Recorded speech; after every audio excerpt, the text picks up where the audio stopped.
Sydney by 2050 is actually looking to house another 3.1 million people. Another 3.1 million people. It's taken 227 years for Sydney to reach 5 million people. Just another 30 years, it'll reach 8 million people.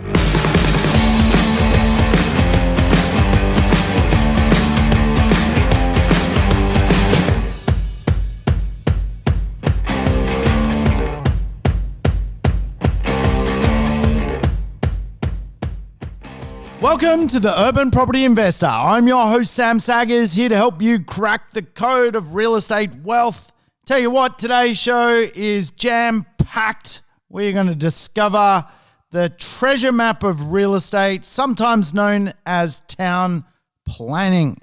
Yes, if you're a want-to-be geographer, town planning is the geography of the real estate economy. And I tell you what, my favorite subject at school was without question geography, and my second favorite subject was history. Put those two together, add some real estate, shake it up, and you've got yourself a little thing known as town planning, which I often reference to property investors as a bit of a treasure map.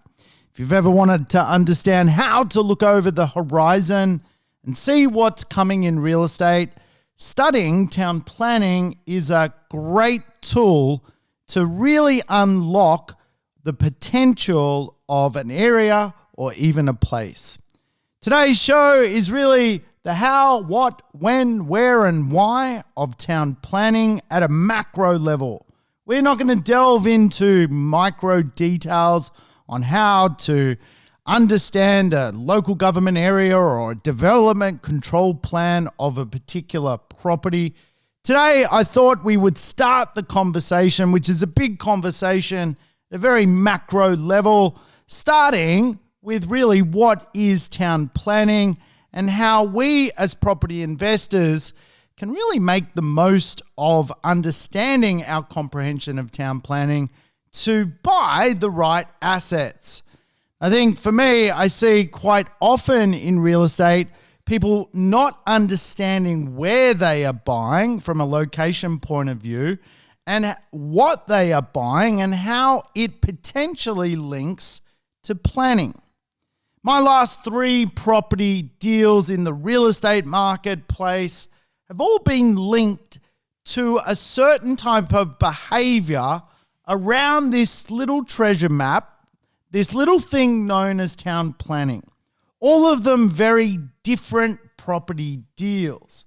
I quite often have conversations with property investors about their properties, and what astounds me is quite often they don't understand how their property links to the greater master plan of an area, of a suburb, or even a city. Today, I want to give you really a more planetary and city-based overview of town planning, so you can walk away from this podcast really starting to understand how our cities are evolving and what type of areas stand for what type of outcome. My last 3 deals have all been town planning based. In fact, when I buy real estate, town planning is really a location strategy. As many of you know, I teach the 4X growth plan to find capital growth in the real estate marketplace. What's the 4X growth plan? Well, if you haven't heard me talk about it, you've got to go back a few podcasts. But I will remind people the 4X growth plan is all about growth from doing a deal, making money by negotiating well, whether that's a great term, whether that's the ability to add value, or whether that's just getting a really good price. The second part of the puzzle is location. And town planning to me is the second X of the growth plan. Location, location, location. So how do we know if a place is a good location in reference to this treasure map of real estate? Well, I'm going to talk to you a little bit about how cities are evolving and, of course, understanding how those locations are a key principle to the 4X growth plan. The third part of the puzzle is, of course, growth itself from a macro level from a city. The fourth part of the puzzle is behavioral growth. What kind of influences at a macro and micro level are going to influence a property's growth? Things like orientation or view. But today we're going to go into that second quadrant of the 4X growth plan, location, locational growth.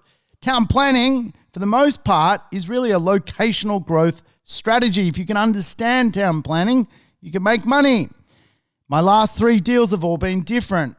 Last deal or second last deal I bought, third last deal actually I bought personally, was in Collingwood. Collingwood is a very historical part of Melbourne, and the street I bought in was a urban rebirth strategy. No one had put new property in that street for over 100 years. The town plan really highlighted to me that history was what I was buying. I was buying a piece of Australian history, not just a property. In this particular situation, not an apartment, but a street that was very rare to get into. First time offered in 100 years. Town planning is very much the history of an area, the history of a city, and how to protect that history from really overdevelopment. It is also the future of a city. Things like new infrastructure, new rail lines, new trade routes opening to a neighborhood. The second last property I bought in real estate was in Footscray. I'm doing a town planning amalgamation strategy at a property level. But Footscray is embarking on a new journey as a new suburb, which is old, being recycled, which is a town planning principle. What I'm really buying in Footscray, which is a suburb, if you don't know it, about 6 kilometres from the CBD of Melbourne, is new trade routes. Those new trade routes have been gazetted in Melbourne town planning. Things like new trade routes to Melbourne Airport, new trade routes to brand new hospitals coming to that suburb. All of a sudden, what I'm really focusing in on at a location level is the future opportunity of Footscray, not the current opportunity of Footscray. Melbourne's town planning scheme is evolving. Melbourne is opening up a rail line to its airport. By 2029, Melbourne will have a rail link to Australia's biggest airport, which obviously creates a trade route. Town planning is as much about protecting history as it is about opening new trade routes. You can see the difference in those 2 deals. Collingwood, I bought history, the protection of a neighbourhood. Footscray, I bought the future economy, the economy of tomorrow, and new trade routes.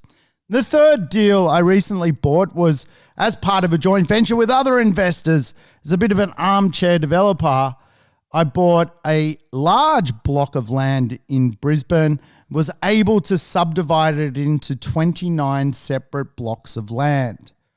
All 3 deals had 3 different behaviors when it came to understanding why town planning is important.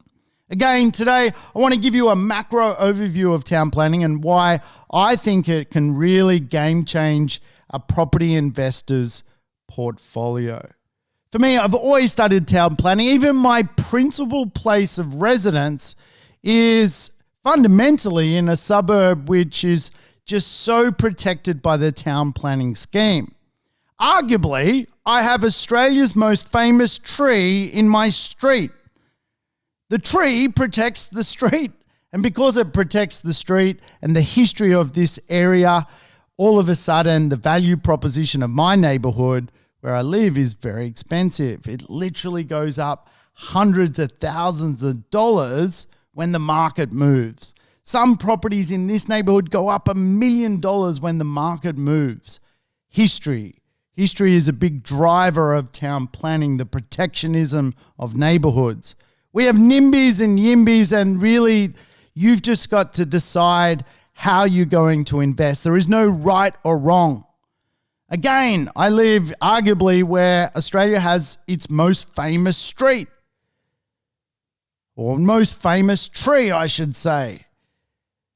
The tree marks the spot where the Duke of Edinburgh, the son of the Queen Victoria, got shot. Yes, a scallywag here in Australia tried to knock off a member of the British royal family, and they did it in my street. The Duke of Edinburgh, or the Prince, fundamentally got shot, and just like a Hollywood movie, the belt buckle saved him from certain death. The bullet landed and lodged in the belt buckle, and this little known piece of Australian history, which occurred on March 12th, 1868, has transformed my suburb into a very protected neighbourhood. Arguably, we are the most protected suburb in Australia. I always say this. I live in the most NIMBY suburb in Australia. We, as residents of the suburb, we fundamentally meet and we work out how to block just about every development application coming into this neighbourhood. Why do we do that? Well, I can tell you there is a lot of nepotism in real estate. If you can work out how to stop supply coming to your suburb, guess what happens to the property values in your neighbourhood? They go up. NIMBY's not in my backyard, but also you'll notice when I bought Footscray, I was a YIMBY, yes, in my backyard. I bought in that neighbourhood because I want the train line. I want the hospital. There is an economic arbitrage which will occur by virtue of that new amenity and infrastructure by virtue of the town plan coming to that particular property deal. I've worked out that town planning is a very, very important part of the puzzle. Now, I'll tell you what, if you're watching on YouTube, I apologize for the state of my nose. It has been a very, very hot day today, and I have sunned myself to virtually a burnt, crisp face. My nose is a strange color. In fact, half my nose is a strange color, making it even more weird to see my reflection right now in this camera. I have a strange nose right now. If you're listening, you do not have to put up with the strange nose, but I apologize to those people potentially watching on YouTube having to put up with my weird nose. The other thing that's happened to me today, I've just got back from a seltzer party. I didn't even know what a seltzer was. Apparently a seltzer is a new fad of beverage. People are now having seltzers. A gin and grapefruit seltzer, which is basically a low carbonated, no sugar beverage. I just had a Sunny Eddy, which is a lovely little tonic. But I tell you what, when I grew up, and in my town planning scheme, it was either a bourbon and Coke or a beer, not a grapefruit gin seltzer. So I've just got back from the seltzer party, and I'm burnt to a crisp. So where were we? We're talking town planning, and I think when you talk town planning, sometimes it's really cool to drill down. And I like to explain town planning in a few ways. And the first real way is the world actually has a town plan. Then a country has a town plan. Then a city has a town plan. Then a suburb has a town plan. And even a street or a property is affected by town planning. Right now, you may have some assets and not even know what is occurring when it comes to the density levels or the activity levels in the suburb your property is in. Town planning is so important because it is really a bit of a treasure map as to unlocking gold. Remember, I bought in Collingwood, the treasure map told me history. I bought in Footscray, the treasure map told me about the future economy, infrastructure, amenity, hospitals and train lines. I bought in Brisbane and subdivided the land. The treasure map told me if I buy that large parcel of land, I can create 29 new parcels of land. Take one, turn them into 29. So let's start with the world. The world is without question a large town plan. And really, we can learn a lot from the idea that the world is a massive series of pipelines and fiber optic cables and trade routes. I'm sure you've all heard of the Silk Road, China's ambition to really control the world through trade routes. We can see right now firsthand, America and China are going head to head when it comes to trade. Why? It is really about becoming a global superpower, but also understanding how those trade routes flow. So town planning is about two key fundamentals. It's about population growth and it is about trade route growth. If a suburb's going to grow, it's going to need population and trade routes. Some suburbs are overpopulated and getting into them is impossible because there's just no ability to put more real estate in them. Trade routes create economics. The world is fighting over trade routes. Town planning at a global level is just global trade routes. And when you look at the infrastructure being spent around the world, it is mind-blowing. Right now, $78 trillion worth of infrastructure is being spent renovating the world.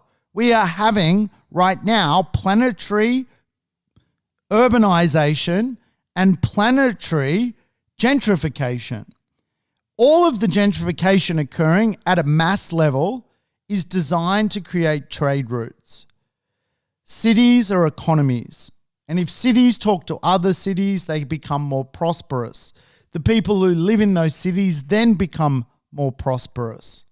Suburbs, however, which I really want you to leave understanding, are also trade routes. Suburbs are just microeconomies.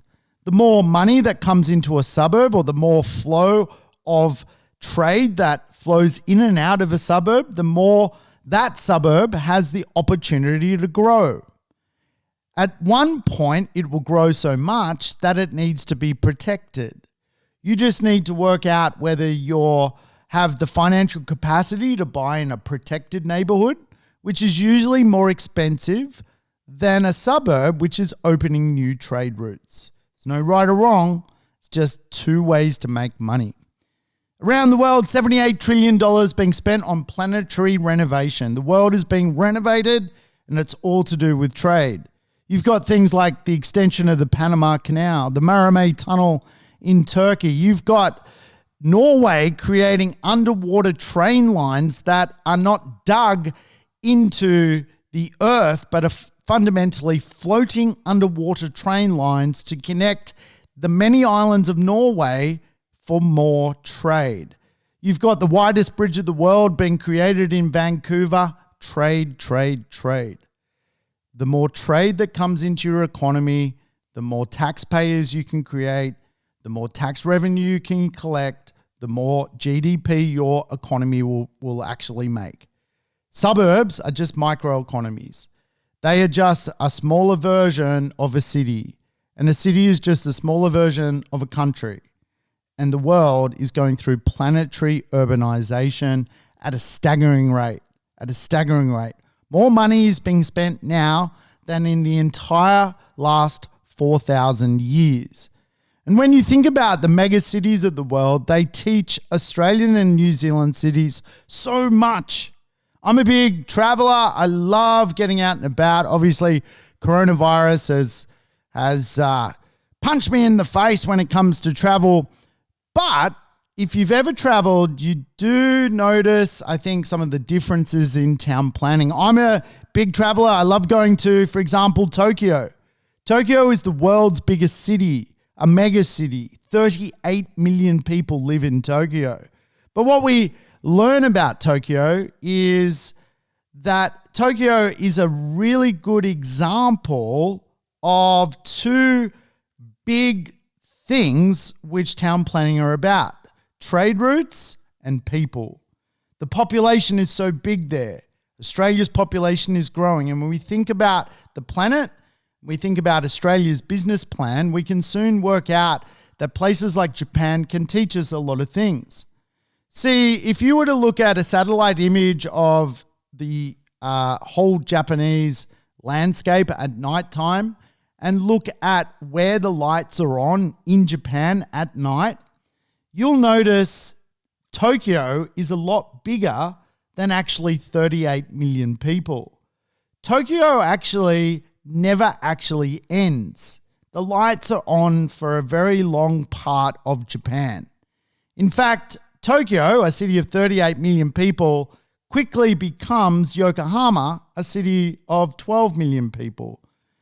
Tokyo's urban mass is huge. It's a series of train lines, of roadways, and it fundamentally is a just mega place. People today can commute in and out of Tokyo very easily. Japan, after World War II, rebuilt itself, and one of the smartest things it did was build fast rail.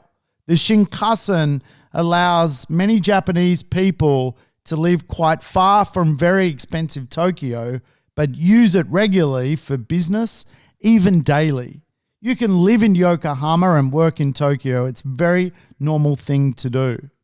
You can live as far away as Kyoto and get to places like Tokyo really quite quickly using the Shinkansen rail system. What that teaches us is mobility is so important to trade. Why I'm buying in Footscray? Mobility. Mobility to trade. The trade routes of Footscray are open, and I'll explain a little bit more about that as we go. But when we think about trade routes at a global level, you've probably heard of the Silk Road, China's ambition to town plan the world so that most of the economics flow in and out of China. Really, when you think about the epicenter of the world today, it really is, from an economics point of view, somewhere in the Himalayas, somewhere between China and India is the epicenter of the economic world. And I mean that in the context that those two countries are really driving the economy of tomorrow. They are fundamentally the two emerging powers, and if not already, China today is laying claim to being one of the superpowers, or the superpower of the world. How's it doing it? Trade routes, town planning. It is creating more and more little villages that feed off China. Today, you can fundamentally get a fast train from, for example, Bangkok into China. Thailand and China are interconnected through mobility. The more mobility you give to a country, a city, or a suburb, the more opportunity that suburb, city, or country has to grow. Again, I teach planetary town planning first, and I will come back in subsequent podcasts to talk further about how to drill right into a town plan, how to understand how to read a local government initiative of planning. But I think it's really important to understand how town planning really does happen at a global level so we can drill into more local conversations. Australia and New Zealand have got big properties. I mean, foreign people come to Australia and are absolutely gobsmacked at the size of homes we live in. When I was growing up, the 1,000 square meter block of land with a house on it was pretty normal. Then it went to 500. Then it went to 250 in, for example, Sydney. Today, we are now cutting land up tighter and tighter and tighter to allow for a huge principle of town planning, population. The world is fast on its way to adding another billion people to it. Those people need to live somewhere. Australia is a fast-growing continent. It's a fast-growing country. It is a country of migration. Migrants do not bring houses with them. They need to come here and start housing. cities only have so much space. And to an extreme level, we can learn a lot from, for example, Tokyo. At an extreme level, many people in Tokyo today live in small apartments, 18 square meter apartments. Why? Population versus space. Here in Australia, our density levels and New Zealand are always changing. But Australians and Kiwis will probably not for another 500 years live in an 18 square meter apartment. We build big properties here. And we're very fortunate that today the norm is really sort of like a 200 square meter home or a 50 square meter one bedroom, not an 18 square meter one bedroom. The reason is we certainly from an urban point of view are a little bit of a younger place than, for example, Tokyo, which has been around a lot longer than certainly most of Australian cities. So it is really fascinating. And I think, understanding by mid-century, 75% of the world will live in a city is really amazing to comprehend. And I say this to property investors all the time. Melbourne is going to be an 8 million person city. Sydney is going to be an 8 million person city. Today, those cities are more or less around 5 million people. Even if you buy in those cities today, you're absolutely ahead of the game because there's still 3 more million people to come who have not yet lived or worked or played or bought real estate in that city. How valuable does a property become when you own a piece of real estate in a street where no one has bought real estate for 100 years in a cracking location? Town planning. How valuable does your real estate become when it's connected to some of the best infrastructure of that particular city? Very valuable. That is the answer to the riddle. Now, a lot of places in our cities just don't stack up. Not everywhere is connected to the town plan. There is kind of like this misalignment between property investors and planning. Property investors quite often want to buy a cheap property in a suburb which sounds great, but then fail to look at the emerging economy of that suburb and realize that it's not actually tightly held. No one aspires to live there. And even worse, there's no plan to put a train line or a university or a hospital or an airport nearby. And the greatest crime I think a property investor can do to themselves is to buy real estate which absolutely has no protection to it through planning or no future prosperity around it through planning. Remember, planning is really all about the idea that there just needs to be more infrastructure to house a growing population. We can really understand from planetary town planning that if we follow the trade routes, we're gonna make money. China is not investing in trade routes for fun. It is doing it without question to create money. If you choose a trade route suburb in a town plan, you're going to make money. We can also learn that probably Australia will never have fast rail. It's a long time off. The day you can wake up in Cairns and go 2 hours quickly by express rail to Brisbane to work, the day that happens, I don't know, I'll dance the jig. I'm ready to dance the jig the day that happens. So you will not wake up in Coffs Harbour at the Big Banana, have a big banana, and then jump on a Shinkansen and arrive in Brisbane 1 hour later anytime soon. So we can learn that really Australia has a very simple set of dynamics when it comes to real estate. You buy in a big city or you buy at least drivable to a big city. And we're seeing, obviously, with the decentralization of economics, a lot of people filtering out to those wellness communities like Byron Bay and so forth, but they are still close to big cities. Byron Bay is an hour away from the Gold Coast. It's 2 hours away from Brisbane. So they're not isolated areas and they don't need a Shinkansen to save them. However, Australia is a big landmass and our East Coast is a huge distance, and we are not getting anything like that soon. We can also learn from the Japanese model that mobility and proximity is important. There is only so much land and there are plenty of people. So if you can buy close to something, you're going to win. If you've got the ability to move around, you're going to win.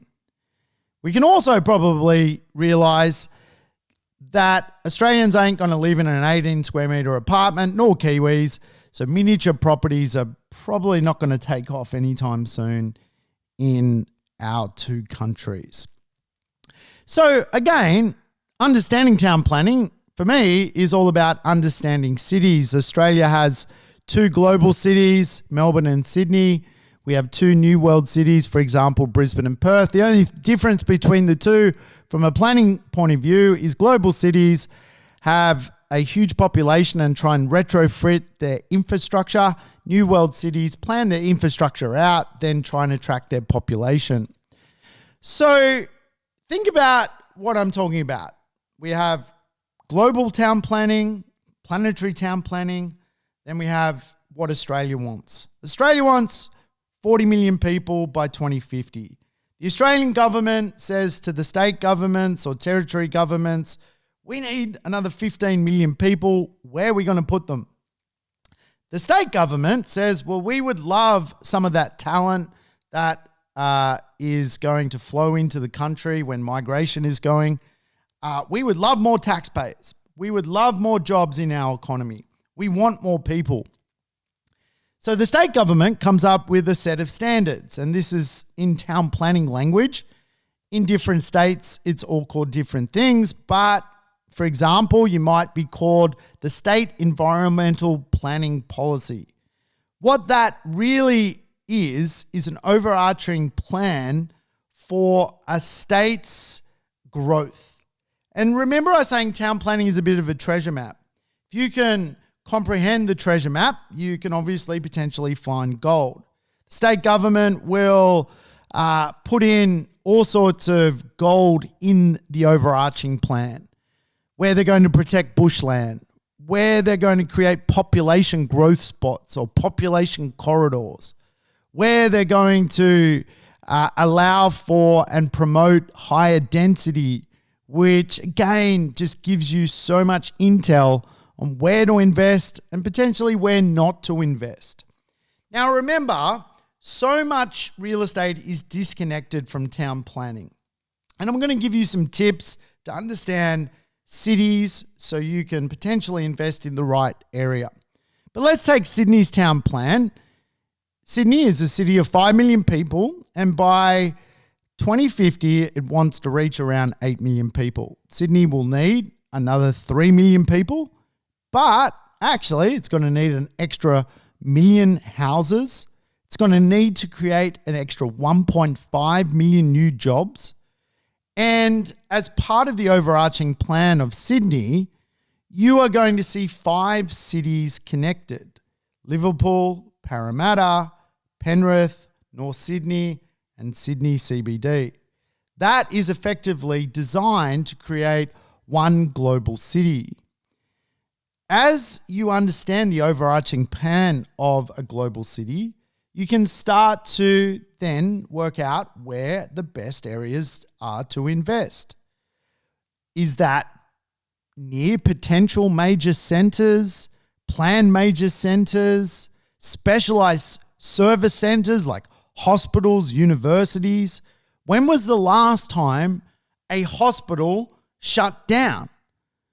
Fundamentally, hospitals are a great place to invest because quite often they have a very long lifespan connected to the town plan.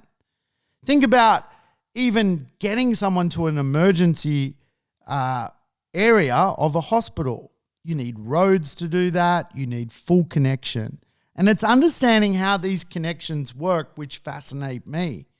Remember, in real estate, there are 6 market drivers for growth when it comes to the broad market: economics, population. Economics is just trade routes. Population is why we create town planning. Infrastructure is mobility. Demographics is obviously just the people inside that that system. And then from a town planning view, we have areas which will never get supply, like historical neighbourhoods where the British royal family got shot, to areas which are designed as future growth centres. Again, there's no right or wrong, there just is, and it's up to you as a property investor to comprehend what you're doing. I see, for example, people buying an emerging community, which is an emerging population growth area, and hold real estate for 2-3 years and then wonder why it's hard to sell when the fundamentals of that town plan is all new real estate. It's just designed around completely new suburbs evolving. And of course, where there's new suburbs evolving, there's new real estate to buy. So selling secondhand is a little bit tough. So potentially if you're buying in an emerging marketplace, you've just got to have a medium to long-term point of view, and you can tell this by understanding the town plan. You know, Sydney's got some great infrastructure plans, things like the $16.8 billion WestConnex. We've got new airports opening, for example, in Western Sydney at some point into the future. All of this creates opportunity. All of this is gazetted by government. And when we understand how to comprehend what government is telling us is occurring over the horizon, we can buy next door to the airport. We can understand where the trade route is occurring through Sydney through WestConnex. You know, Sydney has some great infrastructure already, which has already proven itself as a trade route. You can go out to Kellyfield or Rouse Hill, which is quite far away from Sydney CBD. Rouse Hill is like 50 kilometres away from the city, but the average property value there now is well over $1 million. The reason it's well over $1 million, it has a trade route. It's got the rail line. The rail line connects into Sydney CBD. The commerce is connected. You can go to suburbs which are closer into the city, which actually are less popular because they are off-grid. They are suburbs which are disconnected from the town plan. Not every suburb is a winner from town planning, and in fact, 70% of suburbs are losers. They have no history to them. They are not tightly held or protected by the town plan, and they are disconnected from future economics of new rail or new hospitals or new infrastructure like connection to airports. So the lost bit of our cities quite often ends up, and no doubt you've driven through them, you drive through them and you fundamentally see urban decay. You see rundown houses, rundown streets, unloved neighborhoods. And it's because those suburbs are really fragmented from the town plan itself. And I'll speak to you about the 20-minute neighborhood in a few minutes' time so you can really comprehend the better areas to invest in. Like I said, you know, for me, I buy history, but on the other hand, I buy future opportunity. I'm both a NIMBY and a YIMBY. My latest yes in my backyard deal was in Footscray. Yes, I want the train line. Yes, I want the brand new hospital, $5 billion hospital, $5 billion train line.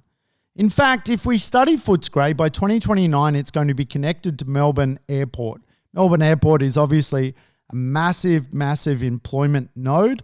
In fact, airports typically are the second biggest employment node outside of the major CBD of cities. You can imagine just how much trade comes through airport, whether it's tourism, but fundamentally also a lot of freight is often moved through airlines. And so trade and logistics and so forth, it's a huge port. Fundamentally is an airport. So Footscray now is by rail 18 minutes to Melbourne Airport. Well, not now, but in 2029.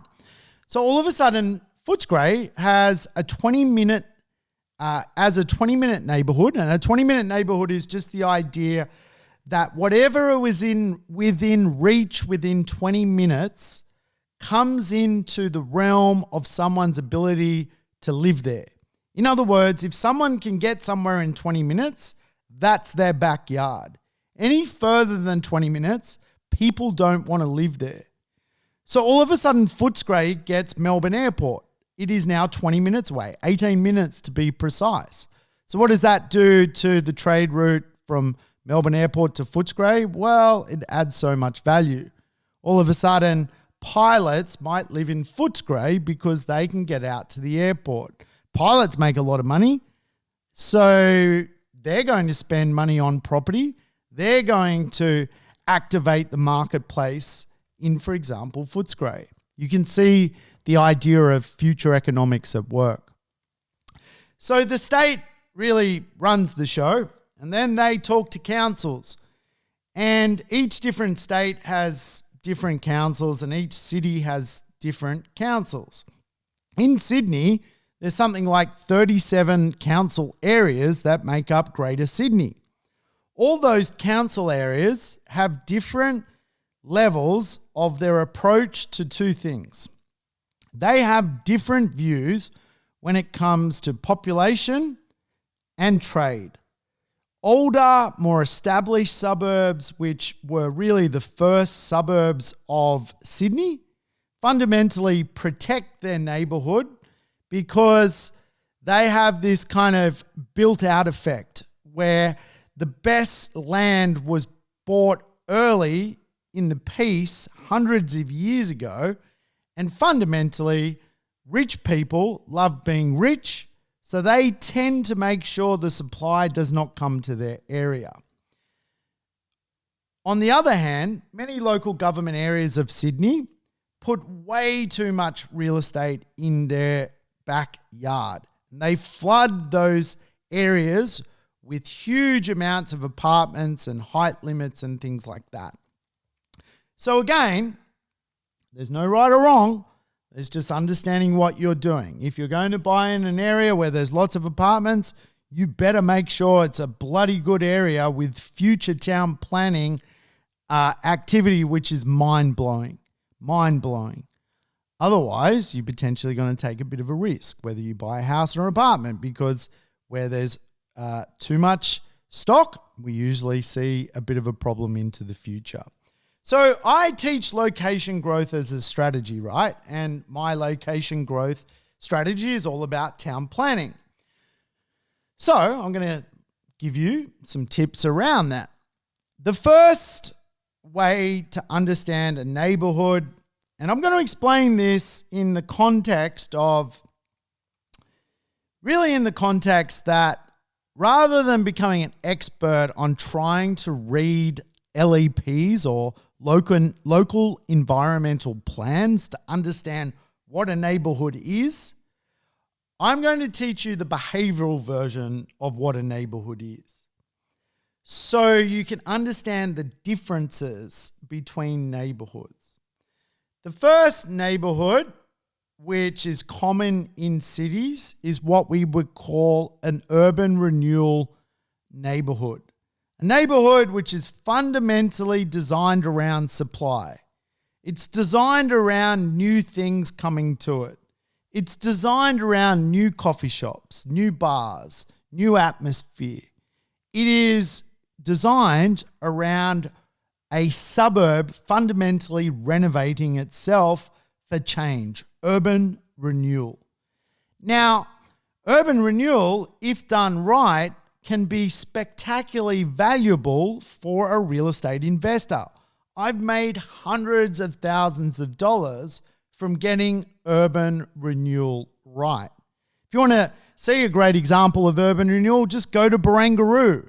People pay $4, $5, $6 million for 2-bedroom apartments in Barangaroo, which is mind-blowing. And of course, if you bought there years ago, you would be up millions of dollars by virtue of urban renewal. Urban renewal is all about the idea that certain suburbs are absolutely cracking, and if this urban rebirth occurs, we are absolutely transforming something which is very valuable into something that's brand new. And again, I teach this a lot. Urban renewal cannot happen in inferior locations. You never want to buy urban renewal in B or C or D grade parts of the city. However, in the A grade parts of the city, the areas that look at the Opera House, the areas that look at Brisbane CBD, the areas that look at Melbourne, Melbourne's skyline, these areas are terrific areas for urban renewal because if done right, it creates a lot of growth. The second investment area, if you drive around neighborhoods of cities, suburbs of cities, it's what I call NIMBY suburbs, not in my backyard suburbs. Again, I live in potentially Australia's most NIMBY suburb. NIMBYs love saying no to development. And NIMBYs love being rich.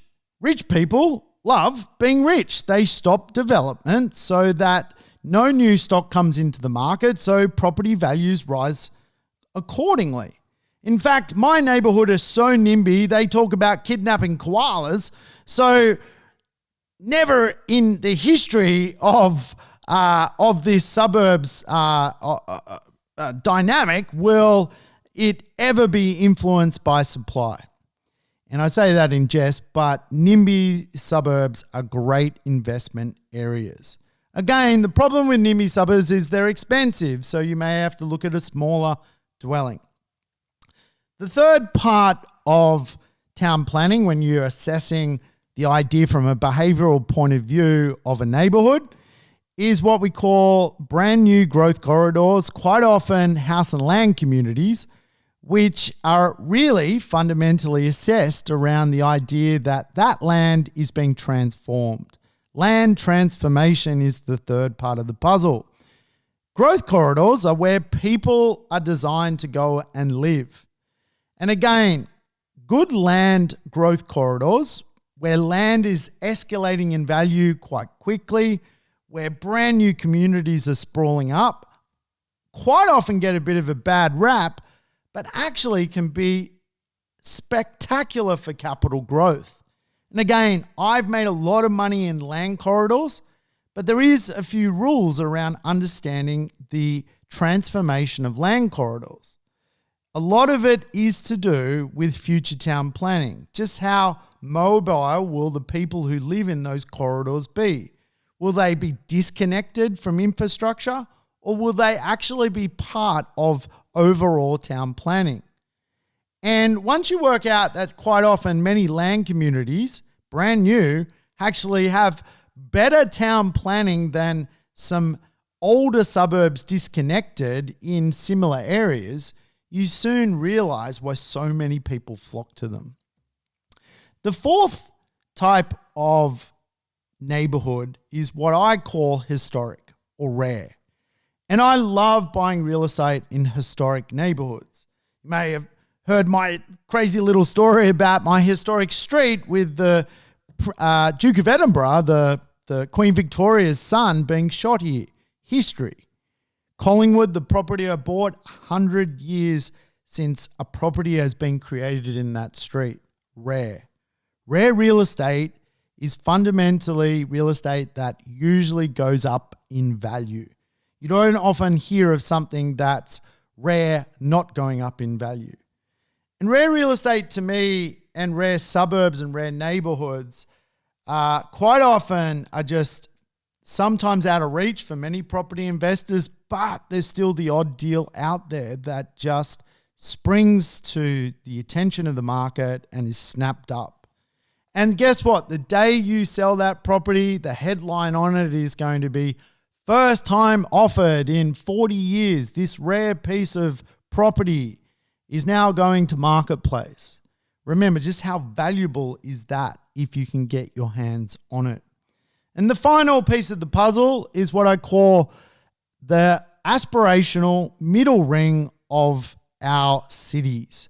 Remember, cities have three rings: the inner urban ring, the middle suburban ring, and the outer brand new ring. The middle ring is typically where there's a lot of capital growth. There's a lot of houses there, a lot of families there. But from a town planning point of view, there are some things which I teach. I teach, for example, the idea that quite often from a planning point of view, it is very hard to mess with certain things. And I teach the 5-belt system. 5 belts. Yes, a belt. Just like what you put around your pants to hold your pants up, a belt kind of is the idea that, yes, something is held together, but also the idea that something is protected.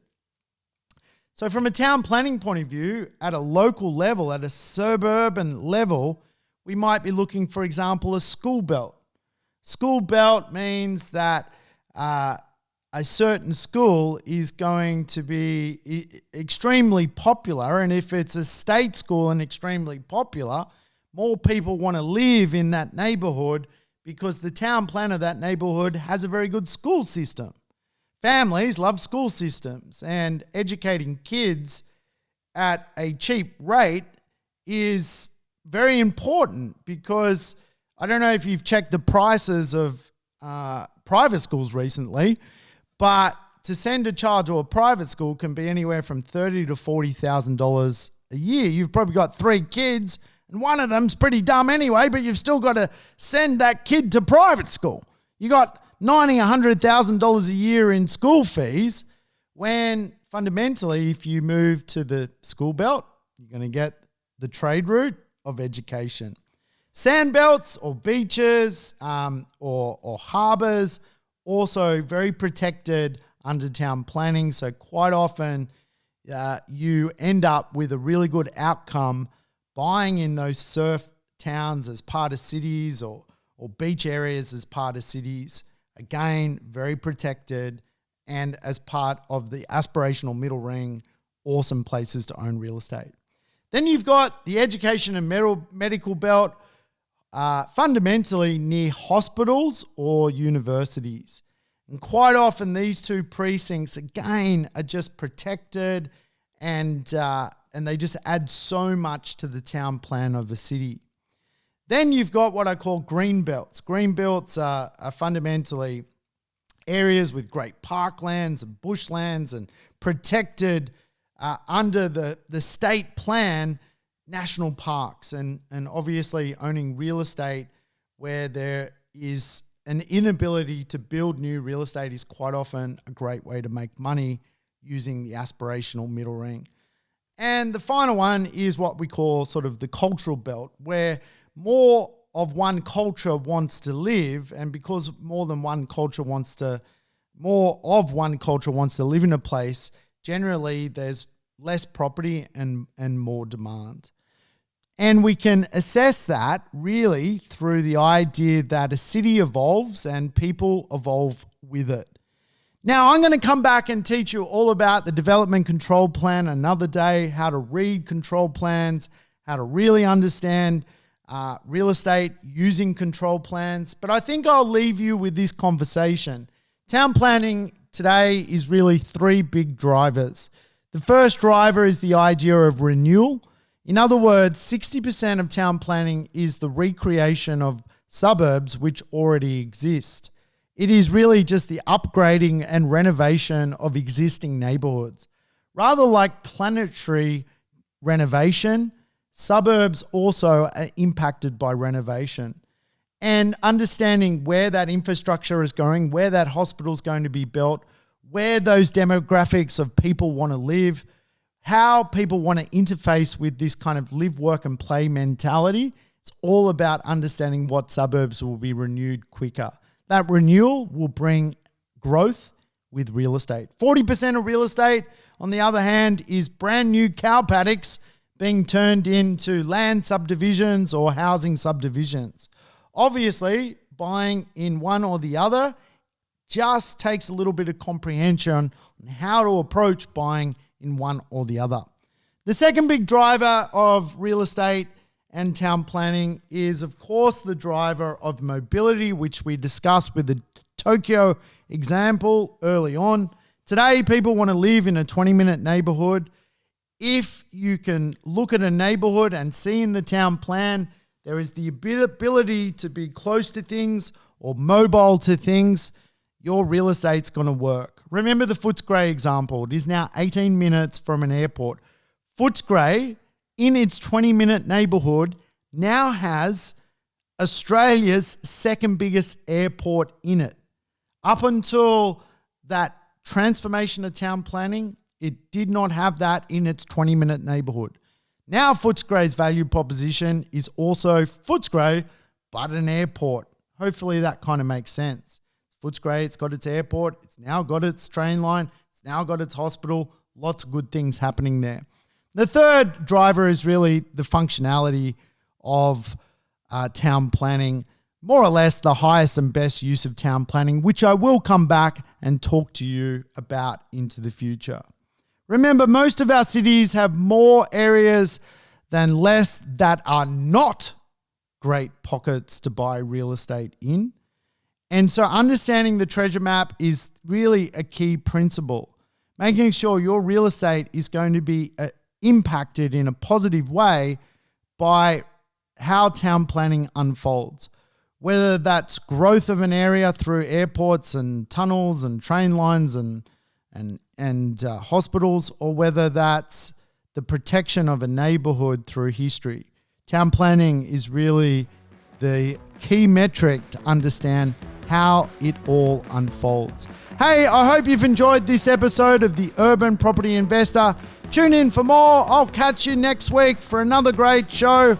If you feel like leaving me a review, you're more than welcome to. For now, take care. Sam Saggers signing off.